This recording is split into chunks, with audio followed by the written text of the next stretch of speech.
நண்பர்களே, உங்களுக்கு தெரியும் நம்முடைய தமிழ் செம்மொழியாக இன்றைக்கு அங்கீகரிக்கப்பட்டிருக்கிறது என்று. ஆனால் அதற்காக முதலில் குரல் கொடுத்தவர் யார் தெரியுமா? அவர் எந்த ஊர்க்காரர் தெரியுமா? வாருங்கள் அறிவோம். தமிழ் உயர்தனிச் செம்மொழி என்று ஓங்கி முதலாக குரல் கொடுத்தவர் வி.கோ. சூரிய நாராயண சாஸ்திரியார். வி என்றால் விளாச்சேரி என்கிற கிராமம். அது எங்கே இருக்கிறது என்றால் மதுரைக்கு மிக அருகே. இன்றைக்கு அது மதுரை தான். மதுரையின் விளாச்சேரிக்காரர் தான் தமிழ் செம்மொழி என்று அன்றைக்கு அழுத்தமாக அருமையாக ஒரு கட்டுரை எழுதினார். அவருக்கு தந்தையாரிடமிருந்து அவர் சமஸ்கிருதத்தை கற்றார். ஆனால் அப்பொழுதே தமிழையும் கற்றார். ஆக இள வயதிலிருந்தே தமிழ் மீது அவருக்கு ஒரு தனியாத காதல் உருவாகி இருந்தது. அது எந்த அளவுக்கு வெளிப்பட்டது என்றால், அவர் தன்னுடைய BA பட்டப்படிப்பை இங்க மதுரை வெளாச்சேரியிலிருந்து சென்னைக்கு போய் சென்னை கிறிஸ்தவ கல்லூரியில அவர் படிச்சு முடிச்சார். அந்த பட்டம் வாங்கினார். அதுவும் பல்கலைக்கழக அளவில் தத்துவம் தமிழ் இரண்டிலும் முதல் மாணவராக வந்தார். அப்ப அந்த கல்லூரியினுடைய முதல்வர் மில்லர்னு ஒரு ஆங்கிலேயர், அவர் இவரை கூப்பிட்டு, பாருங்க கிறிஸ்தவ கல்லூரி, இவர் பிராமணர், இவர் மீது அவருக்கு தனித்த பாசம், அவருடைய ஆற்றலை கண்டு, கல்வியின் மீது அவருக்கு இருக்கக்கூடிய அந்த அளவிலா பிரியத்தை கண்டு அவர் என்ன சொன்னார்னா, தத்துவத்துறையில நீங்க ஆசிரியரா சேர்ந்து கொள்ளுங்கள் அதே கல்லூரியில என்று முதல்வர் அழைத்தார்.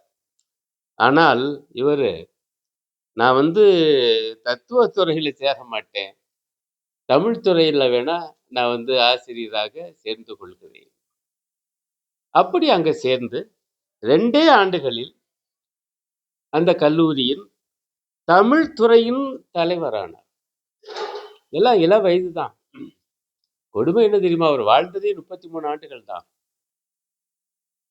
ஆனால் இளமையிலேயே நம்முடைய சாஸ்திரியார், சூரிய நாராயண சாஸ்திரியார் தமிழ் மீது அவ்வளவு பற்று.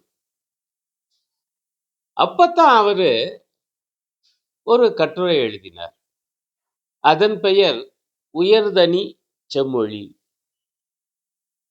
அந்த கட்டுரையில் தான் தமிழ் உயர்தனி செம்மொழி என்று அழுத்தமாக வாதிட்டார். அந்த கட்டுரை எதுல வெளிவந்தது என்றால், செந்தமிழ் எனும் ஏட்டில். அந்த ஏட்டை நடத்தினது மதுரை தமிழ்ச்சங்கம். மதுரைக்காரரு, மதுரை தமிழ்ச்சங்கம் அது நடத்தின ஏட்டில் 1901, அதாவது சரியா 125 ஆண்டுகளுக்கு முன்பு, அப்பொழுதே உயர்தனி செம்மொழி தமிழ் என்று அருமையானது ஒரு கட்டுரை எழுதினார். என்னுடைய மதுரை பற்றிய நூலுக்காக நான் அந்த கட்டுரை இருந்த அந்த கட்டுரை தொகுப்பு நூல் தமிழ் வியாசங்கள் என்று வந்திருக்கு, அதை நான் படித்தேன். அந்த கட்டுரையில் அவர் எப்படி வாதிடுகிறார் என்று ஒரு 2 வாக்கியத்தை நான் வாசிக்கிறேன், 2-3 வாக்கியத்தை. சமஸ்கிருதமும் தமிழும் வேறு வேறு மொழிகள் என்பது வெள்ளிடை மலையென விளங்கும். இன்னைக்கு கூட சில பேர் பேசுறாங்கல்ல, தமிழும் கூட சமஸ்கிருதத்துல இருந்துதாயா வந்துச்சு. இல்ல, சமஸ்கிருதமும் தமிழும் வேறு வேறு மொழிகள். சிலர் தமிழ் முன்னதன் வழிமொழியே அன்றி தனிமொழி அன்று என வாய் கூசாது கூறுவார் ஆயினர்.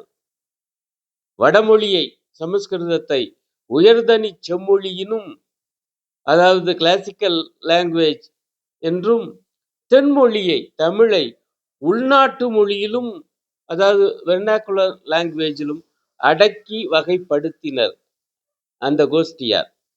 அங்கனம் வகைப்படும் பொழி ஒன்று உயர்வும் மற்றொன்று தாழ்வுமாம் என்ற உட்கருத்துடன் படுப்பாராயினர்.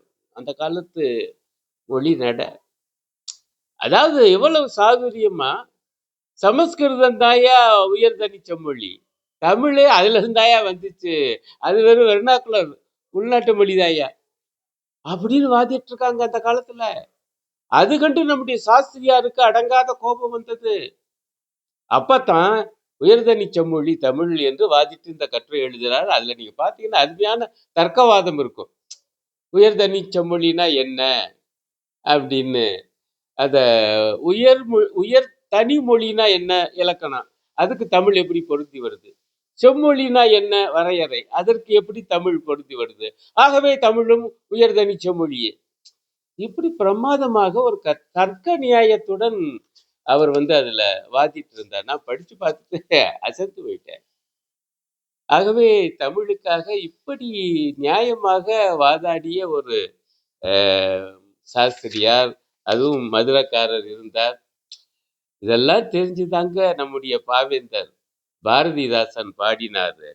இந்த நூற்றாண்டில் இருவர் பார்ப்பனர் செந்தமிழ் பற்றுடையார்கள், முத்துப்பாவலன் பாரதி, மற்றவன் முத்தமிழ் வல்லவன் பரிதிமாற் கலைஞன். இந்த பரிதிமாற் கலைஞன் தான் நம்முடைய வி.கோ. சூரிய நாராயண சாஸ்திரியார். அவரு ஒரு புனைப்பெயராக பரிதிமாற் கலைஞன் என்பதை வைத்துக் கொண்டார். ஆக இப்படி தமிழுக்காக வாதிட்ட விளாச்சேரி கோ. சூரிய நாராயண சாஸ்திரியார் என்பவர் விளங்கினார். ஆனால் சின்ன வயதிலேயே அவர் காலமானார். ஆனால் பார்த்த வேலை மிகப்பெரிய